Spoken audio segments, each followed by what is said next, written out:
Hello friends, आज मैं आपके साथ इकोनॉमिक्स का एक और टॉपिक लेके आया हूँ और टॉपिक का नाम है इंडिविजुअल मार्केट। शुरू करने से पहले बता दूं कि इसी टॉपिक से रिलेटेड बाकी टॉपिक्स के लिंक्स भी आपको इस वीडियो के डिस्क्रिप्शन में मिल जाएंगे। चलिए विदाउट वेस्टिंग एनी टाइम शुरू करते हैं। The individual market, often referred to as the consumer market, is a fundamental concept in economics. Individual markets basically ज्यादातर रेफर्ड होती हैं कंज्यूमर मार्केट्स के लिए, और ये एक फंडामेंटल कॉन्सेप्ट मतलब काफी इंपॉर्टेंट कॉन्सेप्ट है इकोनॉमिक्स में। It represents the arena where consumers and households interact with businesses to exchange goods and services. ये एक ऐसा मतलब एरिना क्रिएट कर देती हैं जिससे कंज्यूमर्स और हाउस हम जो है हम लोग हम इंटरेक्ट करते हैं बिजनेसेस से या फिर फर्म से, ताकि हम उनसे गुड्स को खरीद सकें। ठीक है, मतलब हम एक्सचेंज कर सकें गुड्स एंड सर्विसेज का। This market serves as a critical component of the broader economy, impacting both the consumers and the producers. तो ये जो मार्केट है ये काफी ज्यादा क्रिटिकल कंपोनेंट है ओवरऑल इकोनॉमी का, और कंज्यूमर्स और प्रोड्यूसर्स को ये मार्केट काफी अच्छे से असर डालती है। Let's explore the individual market in economics through the following points. इसको और ज्यादा डिटेल में फॉलोइंग पॉइंट्स की मदद से हम ज्यादा डिस्कस करेंगे डिटेल में। ठीक है, सबसे पहला consumer behaviour. At the heart of individual market is the consumer behaviour. Consumer behaviour जो है वो एक दिल की तरह है इंडिविजुअल मार्केट के। ठीक है, इंडिविजुअल मार्केट अच्छी परफॉर्म तभी करेंगे जब ज्यादा कंज्यूमर्स आएंगे, कंज्यूमर का बिहेवियर पॉजिटिव रहेगा। कंज्यूमर्स आर इंडिविजुअल्स और households that make decisions about what to buy and how much to buy and how much to consume. तो सिंपल वर्ड्स में जो कंज्यूमर्स हैं वो काफी इंपॉर्टेंट रोल प्ले करते हैं इंडिविजुअल मार्केट में। वही डिसाइड करते हैं कि कितना खरीदना है, क्या खरीदना है, कब खरीदना है, एटसेट्रा एटसेट्रा। ठीक है, these decisions are influenced by factors like personal preferences, income, prices, etc. तो वो कितना खरीदेगा, कैसे खरीदेगा, वो किस पे डिपेंड करता है कि उनकी पर्सनल प्रेफरेंसेस क्या है, उनकी इनकम्स क्या है कंज्यूमर्स की, और मार्केट में प्राइसेस क्या चल रहे हैं। सेकंड जो इंपॉर्टेंट चीज आ जाती है इंडिविजुअल मार्केट्स में, वो आ जाता है demand and supply. The individual market is characterized by the interplay of demand and supply. तो जितनी भी मार्केट्स हैं वैसे सारी की सारी डिमांड एंड सप्लाई पे डिपेंड करती है, मगर हम इसमें भी अलग से डिस्कस कर रहे हैं कि भाई जो भी इंडिविजुअल मार्केट्स होती हैं उसमें डिमांड एंड सप्लाई काफी इंपॉर्टेंट रोल प्ले करता है। Demand represents the quantity of a good और service consumers are willing to purchase at a various prices। तो डिमांड क्या दिखाती है हमें कि कंज्यूमर कितने कितने प्राइजेस पे कितना खरीदने को तैयार है, while the supply represents the quantity producers are willing to offer at those price, कि उस पर्टिकुलर प्राइस पे जो इक्विलिब्रियम प्राइस है उस पे जो सेलर है या प्रोड्यूसर है वो कितना बेचने को तैयार है। Equilibrium is achieved when the quantity demanded equals the quantity supplied. Equilibrium तभी होता है जब डिमांड सप्लाई बराबर हो जाते हैं, resulting in a stable market price. तो जो इक्विलिब्रियम मार्केट प्राइस होता है वो स्टेबल प्राइस माना जाता है। ठीक है, थर्ड आ जाता है लॉ ऑफ डिमांड। तो इंडिविजुअल मार्केट्स में लॉ ऑफ डिमांड की भी काफी इंपॉर्टेंस है कि अगर प्राइस सस्ते होंगे तो कंज्यूमर ज्यादा खरीदेगा।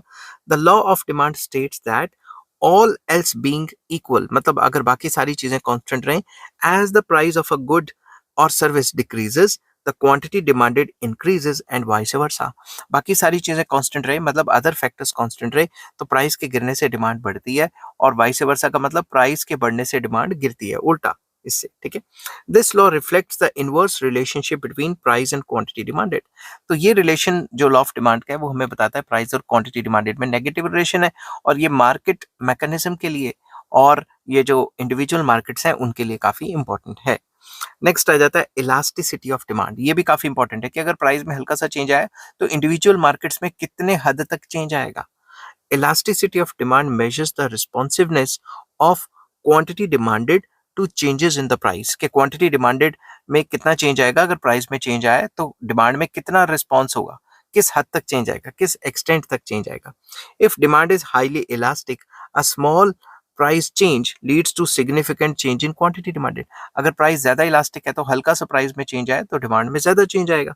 If it's in elastic, price changes have relatively small impact or no impact on the quantity demanded। अगर इनलास्टिक हुई या लेस इलास्टिक हुई तो प्राइस के चेंज करने से डिमांड में कम चेंज आएगा। इसकी वजह से भी इंडिविजुअल मार्केट्स जो हैं उनमें डिमांड जो डिमांड कर्व है वो उसकी स्लोप चेंज हो जाएगी, जिसकी वजह से इक्विलिब्रियम पे फर्क पड़ जाएगा।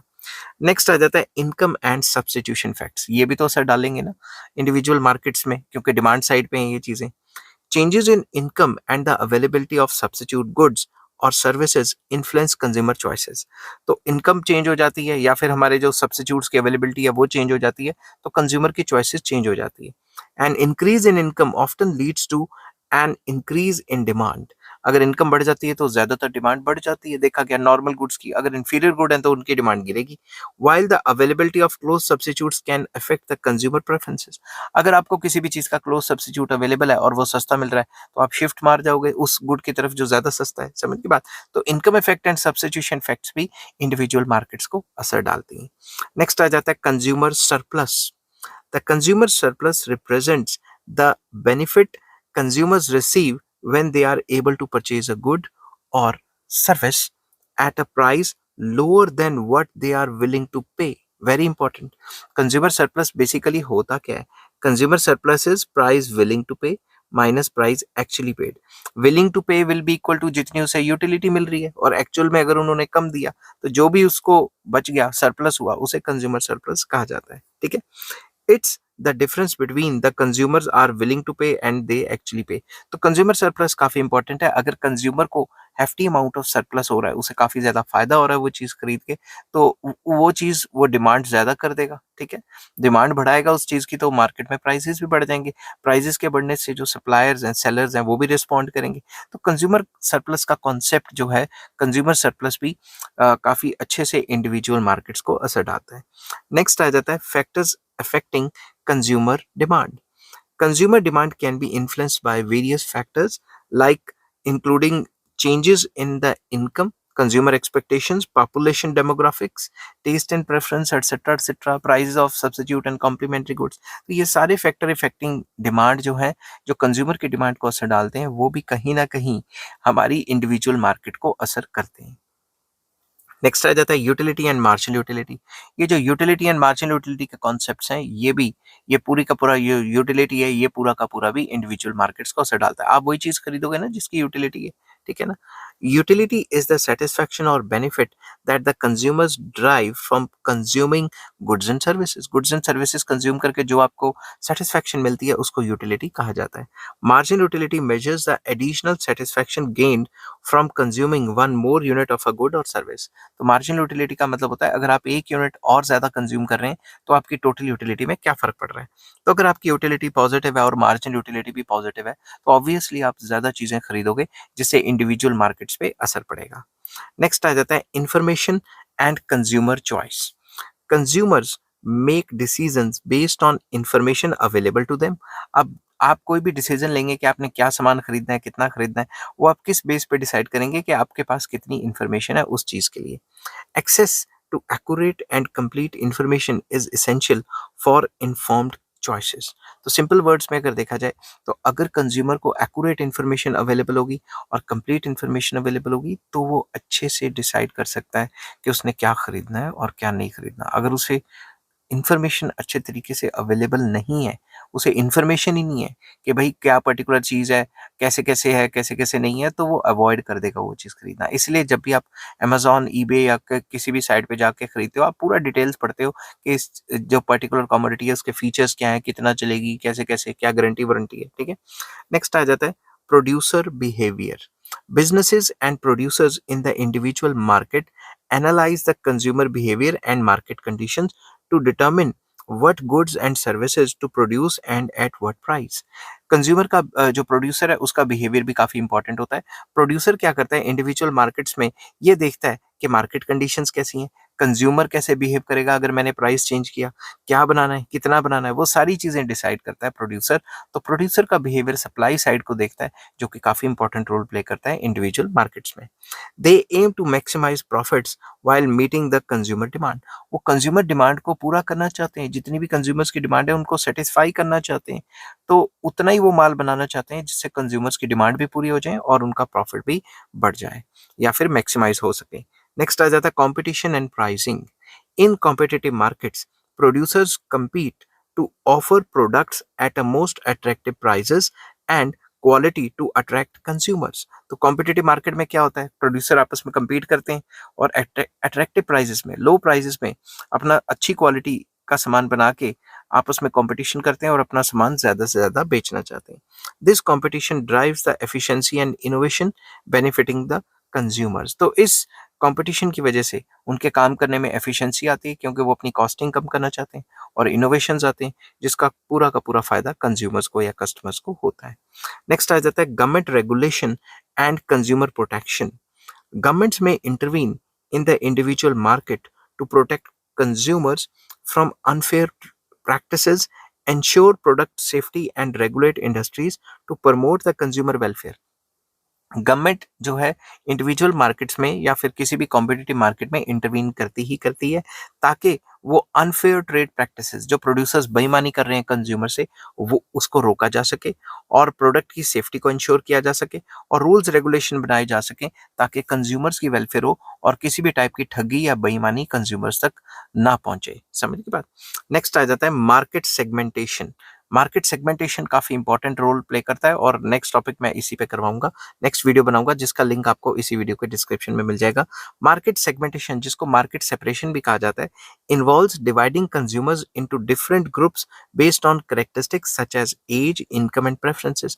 तो इसके अंदर इंडिविजुअल मार्केट्स को फर्दर क्लासीफाई कर लिया जाता है, उनको फर्दर डिवाइड कर दिया जाता है कि ये रिच कंज्यूमर्स हैं, ये पुअर कंज्यूमर्स हैं, ये यंग कंज्यूमर्स हैं, ये ओल्ड कंज्यूमर्स हैं। ठीक है, अब डिफरेंट डिफरेंट कैरेक्टरिस्टिक्स के हिसाब से उनको जो है डिवाइड कर दिया जाता है। Businesses use this information to tailor their products and marketing strategies.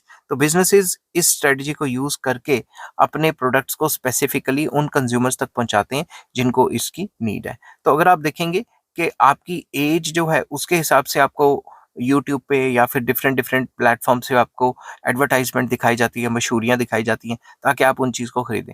But जब आप गूगल पे ये लिख लेंगे कि मेरी एज इतनी इतनी हो गई है तो वो आपको मतलब ज़्यादा एज लिख दोगे तो वो आपको ज़्यादा एज के हिसाब से सामान दिखाना शुरू कर देगा जो आप खरीदते हो। समझ की बात। नेक्स्ट आ जाता है digitalisation and e commerce. The rise of digital technology and e commerce has transformed the individual market. तो जैसे जैसे ये जो ट्रेंड है ई कॉमर्स का और डिजिटल कैश कह सकते हो, डिजिटलाइजेशन या डिजिटल टेक्नोलॉजी का, वैसे वैसे जो कंज्यूमरिज्म है वो भी बढ़ता जा रहा है। Consumers can now access a wide range of products and services online. Online वो कुछ भी खरीद सकते हैं, रात को बैठ के, दिन को बैठ के। ठीक है, expanding choices and creating new challenges for business. इससे बिजनेसेस में नए नए चैलेंजेस आते हैं और नई नई जो है वो फेस करनी पड़ती है जो सिचुएशंस है उनको। ठीक है, तो सिंपल वर्ड्स में नेगेटिविटी ये है कि हैक हुक भी हो जाता है, मगर पॉजिटिविटी ये है कि आपको एक्सेस है और अगर आपको एक्सेस है 24/7 किसी भी चीज़ के लिए तो जब भी आप कन्वीनियंट हो वो चीज़ आप खरीद सकते हो। नेक्स्ट आ जाता है ग्लोबलाइजेशन एंड इंटरनेशनल ट्रेड।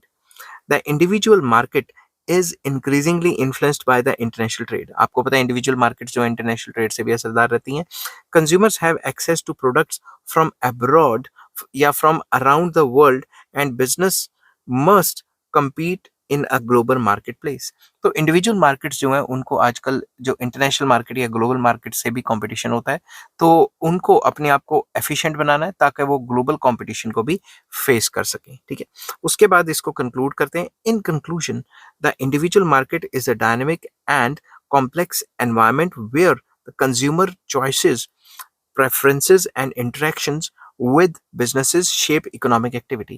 तो कंक्लूड हम कर सकते हैं कि भाई इंडिविजुअल मार्केट जो है एक डायनामिक जो है कॉन्सेप्ट है और ये कॉम्प्लेक्स एनवायरनमेंट में काम करता है जहां कंज्यूमर जो चॉइसेस हैं, प्रेफरेंसेस हैं और जो कंज्यूमर की इंटरेक्शंस हैं प्रोड्यूसर्स के साथ या बिजनेसेस के साथ वो काफी इंपॉर्टेंट रोल प्ले करती हैं।